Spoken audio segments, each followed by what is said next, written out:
घने जंगलात, ठंडे पानी के मीठे चश्मे और दिल को छूने वाले मनाजिर है खैबर पख्तूनख्वा की हसीन वादी शांगला के इलाके यख्तंगी के। यख्तंगी में मौसम गर्मा में बड़ी तादाद में सयाह सैर के लिए आते हैं, जबकि आजकल तो यहाँ अफ्तार पार्टियाँ जोरों पर है। कुछ लोग लजीज पकवान तैयार कर रहे हैं तो कुछ हसीन नज़ारों में तस्वीरें कैमरों में कैद कर रहे हैं। ठंडक, यहाँ पे ठंडक महसूस होती है बहुत अच्छी तरह से। यहाँ खाना पीना भी अच्छा होता है। यहाँ का पानी जो है बहुत ज़बरदस्त है।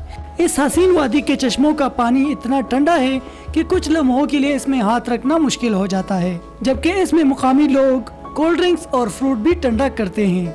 मुल्क के गर्म इलाकों से आए हुए सयाहों का कहना है कि यख्तंगी के इन हसीन नज़ारों और ठंडे मौसम में अफ्तारी करने से दिल को तस्कीन मिलती है। घूमने के लिए रमज़ान में और फिर इफ्तारी के लिए बेहतरीन जगह इससे अलावा और कोई नहीं है शांगला के इलाके में। रमज़ान मुबारक के मुक़द्दस महीने में मुल्क के देगर हिस्सों से शांगला में रिहाइश के लिए भी कसीर तादाद में लोग यहाँ का रुख करते हैं।